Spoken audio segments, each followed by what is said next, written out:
Oh my god!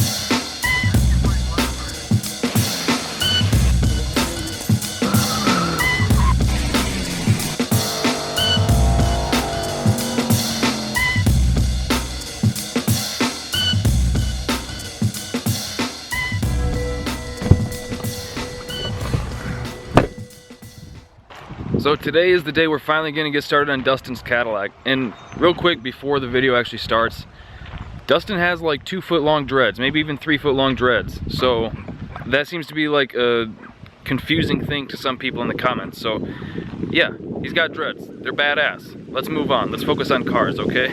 Let's quit focusing on like trying to shame people for the way they look, all right? Let's just focus on cars. That's what we're here for. Cars are cool. We all like cars. And in particular, I really like this 83 Caddy. And today we're gonna get started on this. It's pretty windy out, so I'm gonna go to the garage real quick so you guys can hear me. All right, so what I was trying to say out there is today we're gonna get started on Dustin's Cadillac. The plan for today is just to get it in the garage and gut it. Taking the engine out, the trans out, we'll leave the rear end in so that we can still roll it around because we gotta use the hoist for like customer jobs and stuff like that. But like engine, trans, as much of the wiring as we know we don't need, because I haven't looked into these like Caddy LS swaps a whole lot, so I don't want to cut out any wiring that we might need down the road, so I'm going to unplug as much of it and just put it off to the side as possible. The main things we're going to keep are, for now, probably keep the radiator. Well, we'll probably pull the radiator, but we'll hold on to like the coolant overflow tank or the expansion tank. The wipers are going to stay, obviously. The heater core will probably stay because he's going to want to drive it to Colorado. But first things first, because we'll go over all that once he gets here and once we actually start work on it. First things first, I'm going to put the battery charger on it because I haven't actually ridden in this thing yet. And I think he would appreciate being able to drive it one more time. So I'm going to throw the battery charger on it and we'll take it down the road, see what it's like in stock form. Because this thing is going to, I think in stock form it makes 140 horsepower. I don't know if that's at the engine or at the wheels. Probably at the engine, because this thing's a turd. And once we do the 6.0 swap, I'm not sure if he's going to want to put a cam in that, but let's assume that the 140 horse is at the engine. The 6.0 swap will make like 2.5 times that easily. So it'll be a very noticeable difference once the 6.0 is swapped in there. So I want to feel it in stock form so that once we do get the 6.0 in there, I can like be, damn, this thing's quick. But like I said, let's throw the charger on it.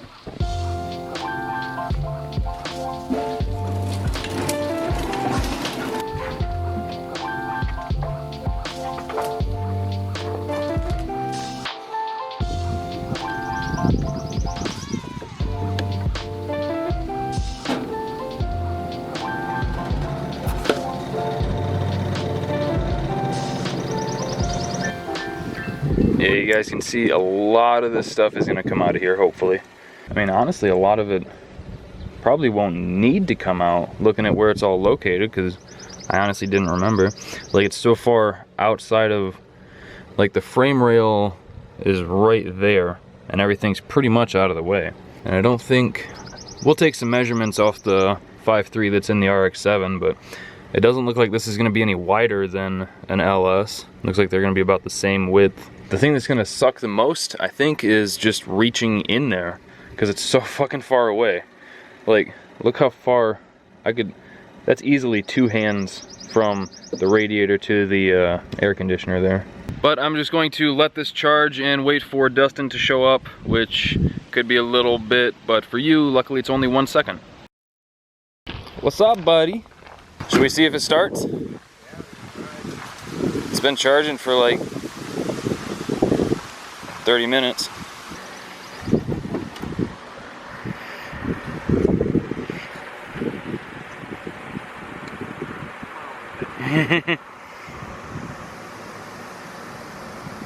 Nothing, really. I wonder if coolant filled one of the cylinders.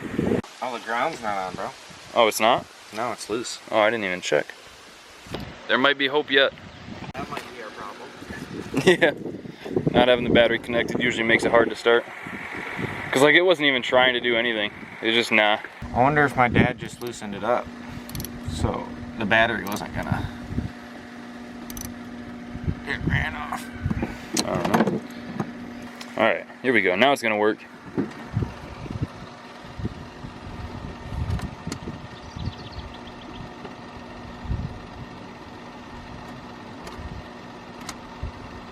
Nothing. Well, that sucks. That's a bummer. Yeet, so I guess we can try to push it in. Fuck. Yeah, that sucks. I was hoping to avoid that. Yeah, me too, dude.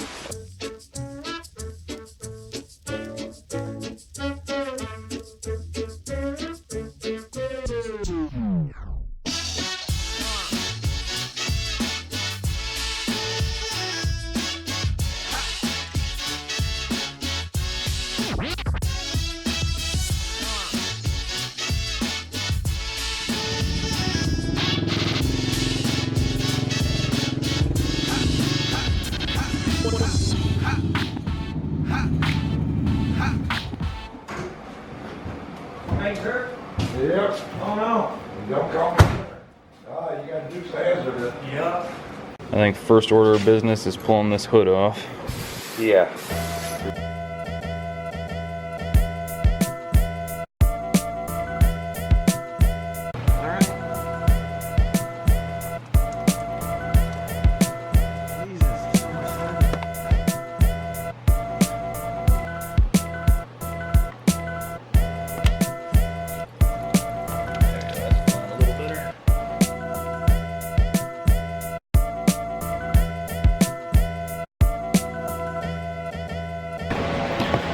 Alright, so we are at the teardown part of the build, which is probably always the most fun, because like you don't really have to give a shit about anything. Yeah, it's pretty easy. Yeah. As long as it's not rusted together, which this ain't. Yeah. Yeah, most of my shit usually is. Is it going? Feels like it. Yep. Dude, I'm so fucking stoked. I'm gonna fucking live in this thing, dude.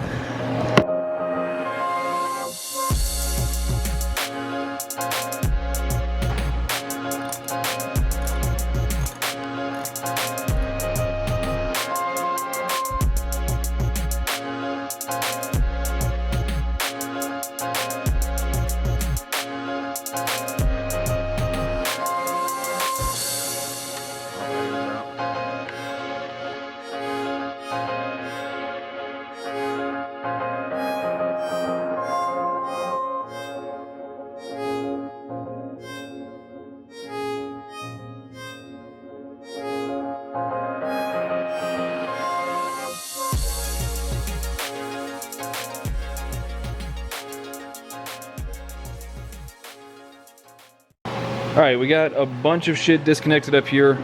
There's a few things left we know, like the exhaust, but we'll cut that. Fucking exhaust goes forward.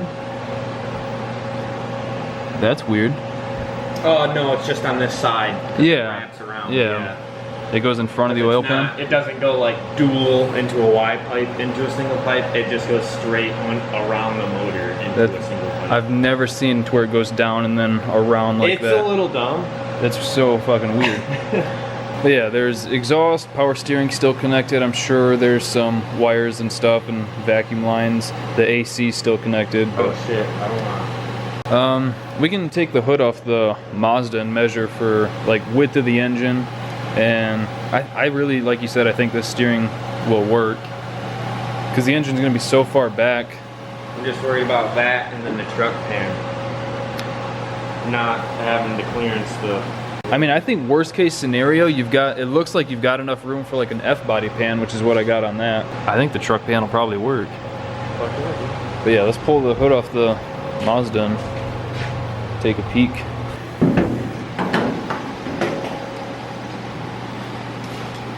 But yeah, I don't think this is any wider than the engine that's in it. I mean, physically it almost looks like the same size. Here, I'll hold this one at about the end of the head. Yeah. Go maybe to the... It's 20... Looks like about... Just under 28 inches on the outside of the alternator, and then like I'm right at the end of the head. Oh, the head-to-head? Yeah. I mean, if you want, we can go like 21 inches. We can go outside of manifold. Yeah, let's go up this way. We can go outside of the manifolds because you'll probably be using similar ones. Yeah. 20. It's so hard to tell, bro. 25 to 27 inches. Let's just say 27, worst case scenario. Oh. And then right, I'm at the head. This one looks about 23 to 25 inches. So it's a couple inches wider. I don't... Well, and like I said, I was at, well, the way this one's set up, manifold's kind of tucked under it. Try to measure from like basically what you think might hit first on the motor on that side. Like how much clearance room we have until we start. Yeah, I'll take it to the control arm, which is about where it's at. Yeah, it looks like we got about 30 inches, 29 to 30 inches of playroom. Is that to the control arm or is To it the steering shaft. Alright. I think it'll fit, dude. And now we can lift it up and start taking the trans and shit out.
Alright, tranny's out. It's actually not the stock one, and actually looks like my son built it. So we're just gonna throw this in the back of his truck and then cut the exhaust and see if there's anything else we need to do down here, and then drop the car down and start ripping the engine out. And then after that, we'll probably throw the hood back on and push it out and call it a day.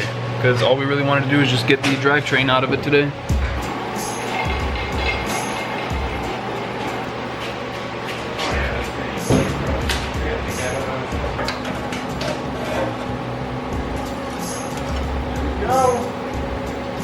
Yeah, buddy. Alright, tranny's out, exhaust is out. One motor mount bolt is loose. I got the nut off, I gotta do the other side, but I was letting him do his thing over here. Look how tiny that like header is, or manifold I guess. I think aside from the bolt there, we've got pretty much everything under here that we need to deal with. I'll flip these back up. Alright, so we'll pop that out and then drop it down. Start ripping the engine out. That's crazy. Does it just need to settle? That's what it's gonna look like when you got that 6-liter in it. Just wah! Be laying sparks when I'm fucking hitting 7 grand second and shifting in a second. Oh yeah. The exhaust is free. Need to do the power steering, AC, and then we can start lifting it out and seeing what all we missed. Yeah, because I'm sure there's gonna be a few things.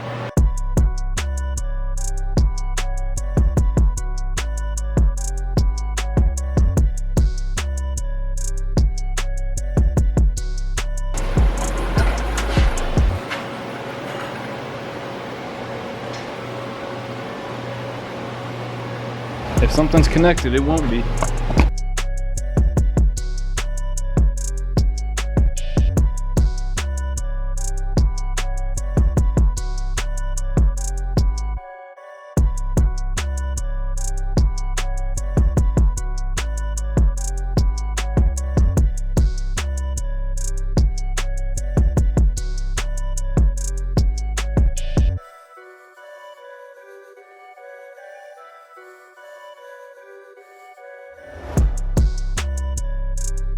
There she is, buddy.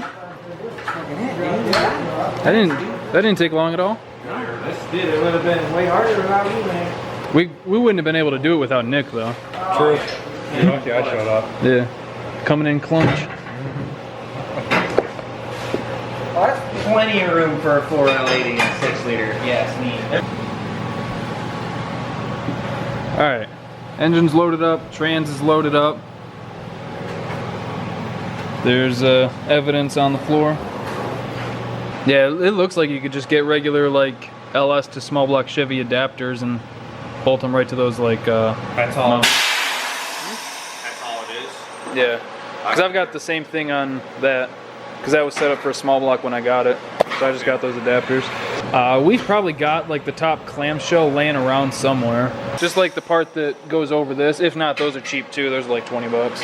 All right, let me start grabbing tools. Then we can throw the hood back on this thing and get it moved out.